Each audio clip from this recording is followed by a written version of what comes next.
Diocletian, born Gaius Valerius Diocles, was born in 242 or 245.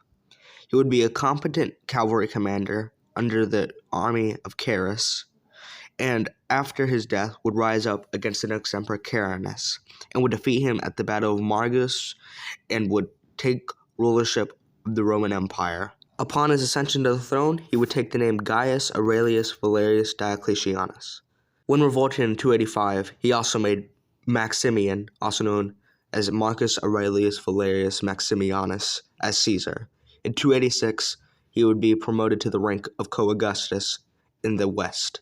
He was seen as lesser of the Augusti to Diocletian, and would go by the name Herculeus to Diocletian's Jupiter, establishing a supremacy of Diocletian. And he was a competent military man and could suppress many Germanic incursions. Between 285 and 299, both of them fought the Sarmatians and the Carpi, and they fought the Alemanni in 288, and they dealt with usurpers in Egypt from 297 to 298, and would be very successful in stabilizing the borders, and would overall be really good in establishing a more successful 4th century than a 3rd.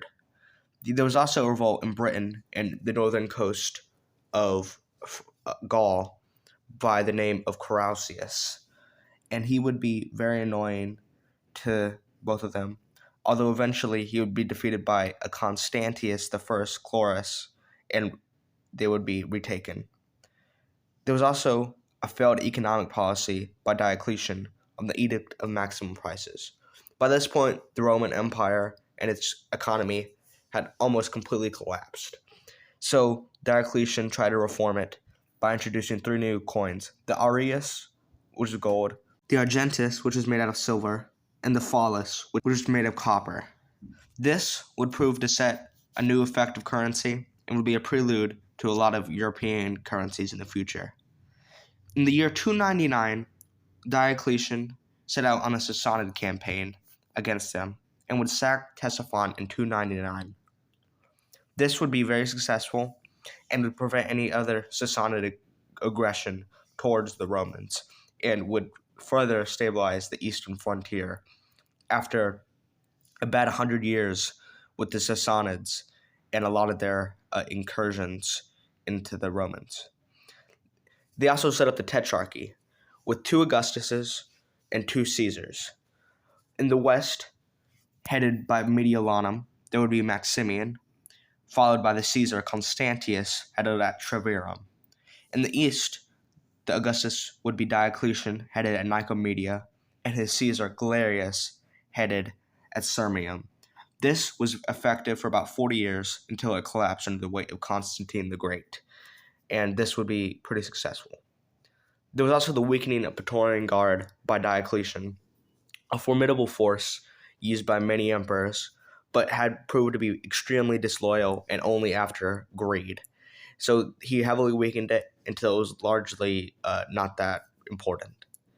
There was also the rise of the Diocese and the abolishment of the traditional provinces, the senatorial provinces, the imperial provinces, and all of that. It's all gone now, replaced with the diocese, all under one bureaucratic thing, and this would be more effective. There was also many administrative reforms under his reign, like doing many legal reforms, doubled the size of the bureaucracy, increased the number of soldiers, and with the rise of the diocese, would also double the amount of current provinces, if you count the diocese as like a province.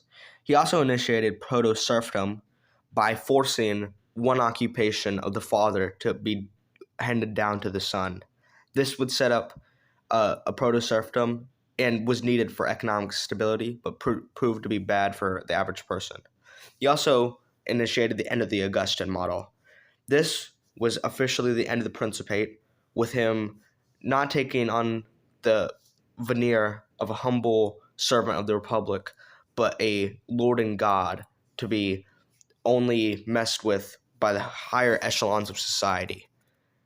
He also initiated the Diocletianic persecution of many Christians, where many of them were burned alive, And all the senators, questions, all of them, they were stripped of their rank.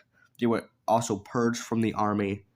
And also, it was just very bad for the Christians. And this would set out many martyrs for the Christian church and would prove to be the worst persecution of all of them. And they also persecuted the Manichaeans. In 305, Maximian and Diocletian would both retire, under the pressure of Diocletian to Maximian to also retire. These would be one of the only emperors to ever voluntarily retire from their posts. And Maximian would try to claim the throne in 310, but would quickly, embarrassingly be killed by Constantine. And Diocletian would live out the rest of his life in Croatia on a cabbage farm, and he would live a happy life. But he did also see his own system collapse, so that would be pretty disheartening for him. So how would we rank both of these people? I'd rank Diocletian at S tier for initiating many reforms ending the 3rd century crisis, and Maximian as B tier. As a competent general and an okay administrator, he had an embarrassing attempt later in his life to reclaim the throne, and really was kind of unremarkable, but he was at least loyal to Diocletian. And subscribe, like, and goodbye.